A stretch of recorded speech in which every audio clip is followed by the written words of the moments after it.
mis amigos, en los medios de comunicación del país hoy ha surgido una nueva controversia. En este caso es sobre el nombramiento de José Ortiz a la Junta de Directores de la Autoridad de Cuota de Energía Eléctrica. Y hemos invitado al presidente del Senado, que es rápido, nos dijo que sí, está aquí con nosotros. Saludos, presidente, ¿cómo está? Saludos, Ferdinand, gracias por invitarme. Saludos a Mili, Bienvenido. Alex, bienvenido. Y por supuesto al público televidente. Gracias por la oportunidad. Gracias por venir, la verdad es que siempre que tocamos su puerta siempre se presente. Bueno, ¿de qué consiste? Todo el mundo se pregunta, parecía ser como algo que estaba cuadrado, ¿verdad? Que el nombramiento de José Ortiz, viniendo del gobernador, y se le atribuyen grandes logros en muchas áreas. ¿De qué se trata su oposición, presidente? Es importante conocerla. En esencia, yo creo que el gobierno tiene una política pública de ser sensible con los menos afortunados económicamente. Creo que las declaraciones que le hizo, en términos de que hay 30.000 residentes o familias que viven en los residenciales públicos, son morosos y que por tal razón, además de cortar el servicio, se va a provocar o se va a requerir o promover el desalojo o el desahucio, pues me parece que eso está en contra de lo que es la política pública de nuestro gobierno y no creo que las declaraciones fueron las más correctas. Por el contrario, el secretario de la Vivienda, en un tono mucho más conciliatorio, planteó, mira, esos no son los números correctos, vamos a estar orientando a la gente porque es posible que haya alguien que sencillamente no quiere pagar, pero hay otras personas que quizás tengan alguna carencia económica. ¿Pero qué de cierto hay que usted hizo una contabilidad y no son 30.000 familias, son menos? Hay cerca de, según se me ha informado, hay cerca de 23.000 que tienen algún... Que sí son morosos. Que tienen alguna morosidad, pero pagan. Y hay solamente un grupo mucho más reducido que sencillamente no quieren pagar o no pagan. 7.000. En el caso de esos que no quieren pagar, ¿qué entonces usted recomienda? El Departamento de la Vivienda públicamente manifestó, de hecho a través de Noti1 hoy, que se le corta el servicio y que se toman medidas contra ellos, ¿verdad? Previo a que se le da una orientación y se examina, ¿verdad?, qué es lo que está ocurriendo para no dejar desprovisto, porque hay incongruencia. Si el gobierno tiene que proveer un techo para una familia, porque esa persona no tiene los recursos para poder tener una vivienda propia, pues entonces, ¿cómo le va a negar o le va a poner condiciones con los servicios básicos y esenciales de energía eléctrica y agua potable? Hoy analizábamos en Noti1 que, por un lado, el mismo que pedía desalojo para los que eran morosos, era el principal moroso con la autoridad, porque Acueductos Alcantarillados es el más que le debe a la Autoridad de Energía Eléctrica. Y educación y otras agencias. De las corporaciones sí, o sea que cómo él podría pedir una medida tan fuerte contra los pobres si la propia autoridad de Acueductos Alcantarillados no pagaba la luz. ¿Eso es parte también de sus preocupaciones o no? Bueno, en esencia, si como administrador tú tienes unos deudores a tu corporación y tienes unos que no tienen la capacidad de pagar y tienes otros que tienen la capacidad de pagar, si tienes un problema de efectivo en caja, tú vas contra los que tienen la capacidad de pagar. El gobierno, las instrumentalidades públicas, entre otras corporaciones y empresas privadas que también tienen capacidad para pagar y a veces son morosos, de organizaciones exclusivas, no residencial público. Entonces, pues, me parece que si tú quieres cobrar y tienes gente que tiene para pagar, ve primero a ese sector, a los que pueden pagar, antes de ir con una amenaza, como se interpretó la alegación pública del ingeniero Ortiz, que en el plano personal tiene mi aprecio y mi respeto, yo creo que es una buena persona, un hombre honrado, pero el incidente de Corte 10 y otros incidentes que han habido... En nada tiene que ver los contratos que se le han otorgado a una empresa de las comunicaciones mediante la cual usted ha tenido sus diferencias. Bueno, lo que ocurre es... ¿A otro periódico? Lo que ocurre es que tú no puedes decir que hay carencia de dinero y que hay un problema de efectivo en caja y de solvencia y por lo tanto tienes que ir contra los pobres dándole un contrato millonario a los Ferrer-Ángel. Hay una incongruencia en eso. Tú no puedes decir que no hay dinero para el convenio de los trabajadores de la UTIER y las otras uniones y pretendes o estaba manejándose darle un contrato millonario también a esa misma empresa. Él dijo que no le va a eliminar esos contratos, que ya eso estaba ya negociado. En el caso de Acueducto, bueno, pues él le hablará a su junta y él decidirá. Y en el caso de la Junta de Energía Eléctrica, pues él decidirá. Y en el caso del Senado, el Senado decidirá.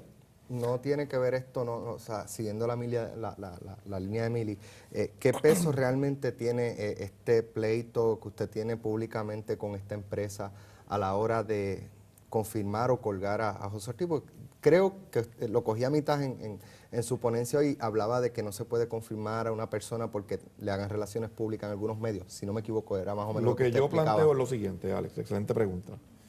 Tú no puedes decir que hay carencia de recursos y hay problemas de efectivo en caja y dar contratos millonarios. Hay una contradicción en eso. Tú no puedes decir que no hay dinero para el convenio, pero hay millones para los Ferrer Ángel, que son millonarios. ¿De cuántos son los contratos? Hay sobre 4 millones en acueducto y 22 otra cantidad millonaria. 22 millones en otras agencias. En el gobierno en total tienen 22 millones. Precisamente los que han estado criticando contratos de todo el mundo. Pero si él dijera, como dijo aquí, él dijo aquí a pregunta de nosotros que José Ortiz, digo yo, la semana pasada estuvo aquí, él dijo que lo del desahucio se había tomado de forma fuera de proporción porque no quería lanzar ninguna familia a la calle. Bueno, es Y que tuvo un estaba- incidente parecido con Corte 10. Con el programa de Corte 10 se hablaba no a los agentes residenciales, a cualquiera, de cortarle, ponerle multas altísimas y tomar acciones que lucían, ¿verdad?, atropellantes. Pero son dos casos, perdóname, son dos casos. Uno es la contratación con Fred Rangel y otra es el asunto del desahucio, más el corte 10. Entre muchas otras cosas. Entre O muchas sea, otras cosas. como Si administrador, arreglara lo del desahucio, que no va a sacar a ninguna familia, eso no va a cambiar su opinión sobre lo que de ocurre usted. es que uno evalúa un nominado en la totalidad de los eventos. Y a mí me parece una política incorrecta ir contra los residenciales públicos alegando que necesitan dinero para cuadrar la caja y dar contratos millonarios. Fuentes del vocero aseguran de que Ortiz ha indicado en otras esferas del gobierno de que si no es confirmado y si no sirve para este puesto, pues no sirve para ocupar el puesto de acueductos y alcantarillado y pues amenazó con renunciar. ¿Qué le parece a usted eso? Bueno, me parece que precisamente por estar amenazando es que se ha metido en tanto problema. Si quiere renunciar, que renuncie hoy. Usted lo va a colgar porque hoy en el caucus decidieron que le van a dar una oportunidad Lo para que él explique. No, lo que ocurre es que yo soy un voto allí en el Senado de Puerto Rico.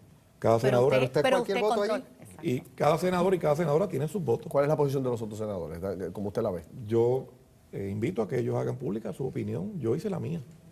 Pero todo el mundo sabe cuál es. Usted Ya no tiene los influye. votos amarrados porque usted es el que todo el mundo controla sabe aquello que no se allí. juega allí, ninguna el presidente. influencia en los demás senadores. Seguro. Bueno, yo lo que le planteo al pueblo puertorriqueño es que mientras yo esté en el Senado, voy a proteger al trabajador, al menos afortunado económicamente, y no va a venir aquí nadie ni con amenazas, sea de mi gobierno o de quien sea, a insultar o a intimidar a la gente pobre. El gobernador lo llamó ya y le pidió que lo apoyara y que no se Yo he no tenido le colgara. conversaciones con el gobernador me dijo que quieren traer una presentación al caucus del Senado y con mucho gusto lo examinamos. Por eso pospusieron la votación hoy, por esa llamada del gobernador. Entre otras cosas porque no estábamos listos para atenderlo. Y la pregunta, si se cuelga José Ortiz, porque parece ser que se va a hacer escenario, porque cuando usted asume posiciones como esa no es para dejarlo suelto, usted ya tiene casi siempre a su gente bastante identificada. Si se cuelga este funcionario, ¿no es un golpe político para el gobernador a 190, a 150 días de las elecciones? Bueno, en primer lugar, lo que es un golpe político es amenazar a los pobres con desalojarlos de residenciales. Eso es un golpe político. Usted tiene información. Lo que es un golpe político es dar un contrato millonario a los millonarios Ferrer Rangel y negarle el convenio a los trabajadores y también manejar correctamente la caja para tener dinero en la caja cuando tienes deudores que pueden pagar y vas primero con el que no puede en vez de ir con el que puede. Eso es un golpe político. Hubo mucha crítica bajo, ¿verdad?, el pasado director de energía eléctrica por las bonificaciones que recibía. Tenemos información de que en efecto Ortiz recibe más de $30,000 en bonificaciones aproximadamente cada 6 meses. ¿Usted tiene esa información? No, yo no he estado investigando las finanzas ni las bonificaciones de él, pero creo que definitivamente al día de hoy no tiene mi voto. Quizás me convenza, tal vez no, pero yo estoy incómodo con las declaraciones y las actuaciones que ha tomado en más de una ocasión en términos de lo que es el servicio al abonado, al cliente. Alex. Presidente, hoy el Senado en otro tema colgó el nombramiento del juez o la renominación del juez Aldo González Quesada y usted, tengo entendido que había indicado que el doctor Pedro Rosselló lo había llamado para pedirle que no lo colgaran. Hoy precisamente Mili inició una serie aquí en Noti1 una entrevista a Rosselló. Rosselló está más activo entonces de lo que uno piensa en el movimiento político del gobierno. No, porque esas llamadas del doctor Rosselló son esporádicas, o sea, no son constantes y me hizo una llamada porque alguna gente lo llamó sobre ese asunto y yo lo escuché, lo que él me dijo y voté en contra de la ¿Qué renovación. tenía de malo el juez Aldo González? Bueno, yo lo que he planteado, Alex, y planteó el pueblo puertorriqueño es lo siguiente. Todos los gobernadores de Puerto Rico pueden nominar o renominarse de acuerdo a su ejercicio y Criterio. facultad constitucional. Y nadie le cuestiona si nomina o si renomina. O sea, si el gobernador pasado, Acevedo Vilá, no renominó a varios jueces, nadie le cuestionó eso. Pero se presentó un informe negativo sobre ese nombramiento. Nadie le cuestionó eso. Supuestamente en, hay un el- informe en la positivo. rama judicial, de igual manera, los jueces en algunas instancias toman decisiones sin explicar por qué decidieron una cosa u otra. Pues entonces los senadores votaron de acuerdo a su conciencia y tampoco tienen por qué explicarlo y fue en el descargue de su responsabilidad, ¿verdad? Y de su facultad. Presidente, lamentablemente no tenemos más tiempo, pero lo vamos a invitar para poder hablar de otros temas con más detenimiento, porque siempre es un privilegio conversar con usted. Igualmente un privilegio conversar con todo el equipo de Pelotadura. Muchas gracias. Vamos a una pausa, regresamos. Ya está el secretario de Corrección aquí. Con él vamos a conversar sobre el tema del famoso teniente coronel, así que no se vayan.